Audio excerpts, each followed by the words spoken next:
And let us now turn to a little-known chapter in American history that speaks to all of these issues. The city of Wilmington, North Carolina, once stood out as a vibrant mixed-race community. But that all came to a dramatic end in 1898 when white supremacists staged a bloody coup. Yes, a coup in America. The city's government was overthrown and 60 black men were killed.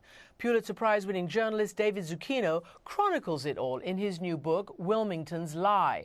And he sat down with our Walter Isaacson to talk about the origins of the uprising and its long-lasting impact. This is an amazing book because it's about 1898, but it's also about today. Describe what it was like in Wilmington, North Carolina in 1898. Well, before the coup, Wilmington was really an outlier. It was unusual. It was unique among southern cities. And first of all, it had a majority black population. It was 56% black. I think New Orleans was something like 27%. Louisville was 17%. But more importantly, it had a multiracial government, which was very unusual at the time. You had black men in positions of power. You had 3 of the 10 city aldermen were black. 10 of the 26 policemen were black. You had black magistrates. The superintendent of streets was black. The county treasurer was black. So there was this real sort of meeting of the white Republicans and black Republicans sharing power in a mid-sized southern town, biggest city in North Carolina at the time, an important commercial port. And this just drove the white supremacists crazy, and they were not going to stand with it. And they put in place a plan that lasted for several months leading up to the midterm elections in 1898. But even of other places around the South, in the early 1890s, you have a lot of blacks who've registered to vote. Mm-hmm. They start getting electoral power. So Wilmington is sort of a big example of it. Exactly. But throughout that period, we hadn't yet had this backlash, right? Exactly right. And there were other towns that did have black officials, but I think Wilmington was unique. There was a Baptist publication in 1898 that called it, quote, the freest town for a Negro in the country.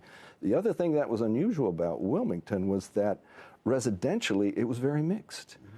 There was still segregation in some neighborhoods, but there were a lot of neighborhoods where whites and blacks lived next to each other, particularly the working class. Mm-hmm. So it was very interesting. But as you say, this was going on throughout the South. But at the same time, white supremacists, ever since the end of Reconstruction in 1877, had been working very hard to tamp down the black vote, to crush the black vote, to terrorize blacks. And as you know, they called themselves the Redeemer, and they were redeeming the South for white supremacy. Why did that happen in the 1890s? In the 1890s, there was a terrible recession, and poor white farmers who belonged to the Populist Party became dissatisfied with the Democratic Party, which, as you know and our listeners know, was the party of white supremacy at that time. And they abandoned the Democratic Party and went over to the Republican Party, the party of Lincoln and the party of black suffrage, and they combined in something called fusion. And by 1894, with the blacks working together with white Republicans and black Republicans, took over the state legislature. And the next year, they took over the city government in Wilmington. And this was truly unusual in the South. And again, as I say, the white supremacists weren't going to stand for that. They vowed to win the election in 1898 by the ballot or the bullet or both, and they announced it beforehand. And it's such a dramatic tale. How did it begin in Wilmington? It began in the spring of 1898. A man named Josephus Daniels, the founding publisher of the News and Observer, which was the paper in Raleigh, the capital, by far the most important and influential paper in the state, met with the head of the Democratic Party, a man named Fernald Simmons, and they said, quote, Negro rule is going to destroy us. Our biggest threat is the black voter, particularly in eastern North Carolina and southeastern North Carolina. There were 18 counties that had black majorities, including the county for Wilmington. They called it the Black Belt. And this was an existential threat to white supremacy. And so they came up with a plan, and they called it the White Supremacy Campaign. They actually titled it that. And their plan was to convince white voters that, first of all, blacks were incompetent, incapable of voting, and the blacks in government were totally corrupt. The government was totally corrupt. And at the same time, they presented blacks as sexually insatiable. They were coming after the white women of the South. They were going to rape your women, and they're going to take your jobs. So they started this campaign through the spring and the summer and the fall, leading up to the midterm elections in the fall, to convince white voters, particularly the populists, that, quote, Negro rule, Negro domination would lead to amalgamation and race mixing. The white race would be destroyed. Our power would be gone. The blacks will take over. But it wasn't just a propaganda campaign against blacks. They decided to make it an armed militia against blacks. Right. They, in addition to having this fake news campaign and this propaganda campaign, they had their own militia. They were called Red Shirts. And in effect, it was the Klan. You had an extremely well-armed white populace. At the same time, they refused to sell weapons or ammunition to blacks. So there was no way for the blacks to defend themselves. And in addition, they had this red shirt militia, and their job was to ride out through the Cape Fear countryside at night, barge into blacks' homes, pull the men out, whip them, beat them, intimidate them, and say, if you dare to register to vote, we're going to come back and kill you. So how many blacks were registered to vote? In 1896, in the whole state, there were 126,000. By 1902, just 6 years later, they were 6,000. So you can see how effective this was. And now on Election Day in November of 1898, some blacks they're very courageous. They worked up the courage and they tried to get to the polls. The red shirts were out there intimidating them, stopping them, beating them, but a lot of them got through and they did manage to vote, but only a small percentage of the actual registered voters were able to vote on that day. And at the same time, the red shirts barged into polling places and stuffed phony Democratic ballots and destroyed the Republican ballots, and you ended up with situations in precincts where the candidate won by more votes than the total number of registered people in the district. So they won the election by fraud and by intimidation. But they also were very well armed, and they were planning to and did use violence. Absolutely. In addition to the private militia, they had two state militias. There was the Wilmington Light Infantry and the City Naval Reserves, and these were basically the National Guard of the day. They were supposed to report to the Republican governor in Raleigh, but in fact, they reported to the leaders of the white supremacy movement.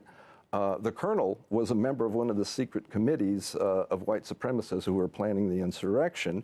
Every member of both these militias were white supremacists. You have a brutal passage in your book about that colonel, the night before the coup or the war. Right. And what he said. Do you mind reading it? Yeah, I would love to. And this is Colonel Alfred Moore Waddell.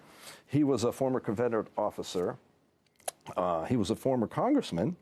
And he was the man who led the red shirts, who would lead them the next day on the right. And this was the night before the election, and this was a speech that he gave to the red shirts. Quote, "Men, the crisis is upon us. You must do your duty. This city, county, and state shall be rid of Negro domination once and forever. You have the courage. You are brave. You are the sons of noble ancestry. You are Anglo-Saxons. You are armed and prepared, and you will do your duty. Go to the polls tomorrow, and if you find the Negro out voting, tell him to leave the polls. And if he refuses, kill him. Shoot him down in his tracks." Shoot him down in his tracks. So from the beginning, this was not just intimidation. This was actual murder being planned. This was a planned murder spree. A state commission in 2006 had spent 5 years looking into this, and they estimated that at least 60 black men were killed that day, and dozens more were wounded. Hundreds of these families fled. They're terrified, and they went into the woods, into a black cemetery, thinking the white gunmen wouldn't go there. They went into the swamps, and they hid for 2 nights and 3 days, and it was November. and it was cold, and it happened to be raining that first night, and there were reports that some babies died of exposure. And they were so terrified, it took them 3 days for Colonel Waddell. The irony of this is after the coup, after the violence, he starts issuing proclamations saying, wow, well, we've got to get control of the situation. We don't want any armed gunmen out on the streets. We want law and order now. And so he had to he sent emissaries out to convince these black families, it's fine, it's safe, you can come back. But of course, as soon as they came back, families just started fleeing Wilmington. 2,100 in the weeks and in the months after the coup fled the city and never came back. The city was 56% black, as I had said, in 1898. Today, it's 18%. So they just turned a black majority city overnight into this white supremacist citadel.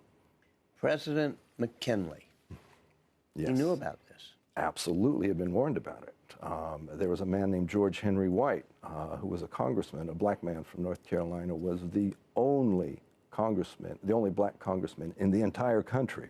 He was from southeastern North Carolina and a district right next to Wilmington. He went to the White House and met with McKinley and warned him, because as I said, they announced ahead of time they were going to do this. Everyone knew about it. It was covered by all the major papers of the day. Congressman White went to McKinley and warned him. Also, a delegation of black ministers went and warned him. After the insurrection, the coup, whatever you want to call it, George Henry White went back to the White House, talked to McKinley again. The black ministers went and talked to him again. I could find no record that McKinley ever uttered one word in public about the massacre. Among the heroes in your book is a mixed race man who I guess was trying to keep this from happening. Mm-hmm. He was my favorite character in the book, and as a journalist, I just fell in love with his name was Alex Manly. And he was actually the grandson of a white North Carolina governor and the son of a slave. He started a daily newspaper called the Daily Record in Wilmington, and he was an advocate for civil rights. He demanded that the country live up to its promises to its black citizens. He wrote exposés. He got improvements in road conditions in black neighborhoods, sanitary conditions in black neighborhoods. He wrote an exposé on the so-called colored ward at the city hospital and got grudging improvements from the whites who ran it. In August of 1898, he responded to a speech by a woman named Mrs. Felton in Georgia, who was the wife of a prominent politician. She gave a stirring speech in Georgia about lynching and about alleged rapes of white women by black men. And in the speech, she said the solution to these rapes is the lynch rope. I say lynch 1,000 times a week if necessary. Alex Manly read this the very next day. He wrote a response. And in his editorial, it was an incredibly brave thing for a black man to do at that time with the white supremacy movement in full swing. He wrote that supposed rapes by black men of white women were in many cases, the men were actually the consensual lovers of the white women. And that black men were attractive to white women, and whites were hypocrites because white men would rape black women with impunity. It happened all the time in Wilmington and elsewhere, and he had the courage to point this out. As you can imagine, this did not go over well, and in fact, this was reprinted across the South, and people were enraged. The red shirts the next day wanted to lynch Alex Manly. And to show you how calculated this whole plot was, they were ordered by the leaders of the white supremacy movement, say, no, wait, we'll have greater political impact if we wait till the election in November, and then you can lynch Alex Manly. That'll be fine. But for now, we're going to let this simmer and let it stir, and we'll make use of it in November. And he was warned about the lynch. Well, he knew that the lynch party was coming from him, and he got out of town just in time. He fled and never went back. It almost raises the notion of a counter-history, which is, what if this type of thing hadn't have happened and we hadn't had this 1890s white supremacist backlash? would the whole history of this nation be different? Possibly. I mean, you have to wonder if that never happened. Would Wilmington have gone on and been this black mecca? Would you have had these 18 counties electing black people to Congress? In 1900, George Henry White, the congressman, was just hounded out of the state. He refused to run for re-election. He knew it was too dangerous. His parting words to the New York Times were, "I cannot live in North Carolina and be treated like a man." He left and never came back. And from that day on, no black citizens served in Congress until 1992, almost 100 years later. The Wilmington Massacre isn't really known to history that well because it gets written up in the 1920s, 30s, and 40s with a whole different angle to it. Absolutely. I mean, the cliche is that the victors write history, and they wrote the history. They were proud of what they had done. They boasted about it in letters and diaries and newspaper articles, but they portrayed it as a victory for good, clean government by white men over this corrupt and incompetent, quote, black rule. And they also, all that summer and fall, had been planning newspaper stories that it wasn't the whites who were stockpiling weapons, it was the blacks. And then on Election Day, the blacks were going to rise up with their weapons and take over the town and start a riot. So the history they wrote was, we unfortunately had to kill a few black people because they were armed and had tried to start a riot. And that's the way the story was written for more than 100 years. And that's one reason I wanted to write this book, is to correct the historical record. This story is known, obviously, in North Carolina, but not that many people. I run into people all over North Carolina who said, I've never heard of this. Mm-hmm. When I go around the country, I can't find anybody who's ever heard of this. The writing of this history begins to change, though, as the centennial approaches in 1998, right? Right. In 1998, the University of North Carolina at Wilmington said, listen, this history has been covered up. It's been mischaracterized. Let's bring the blacks and the whites together, including some of the descendants of the people involved, and let's try to have some racial healing. Let's address this thing and let's tell the story. So I think there was some racial healing, but it was very painful. There were a lot of whites at the time who said, why are we dredging this up? This is ancient history. You're stirring up racial trouble. This is over. Let's just move on. At the same time, as you can imagine, the blacks felt this very deeply. This was 100 years later, but their families had been destroyed. Their lives had been destroyed.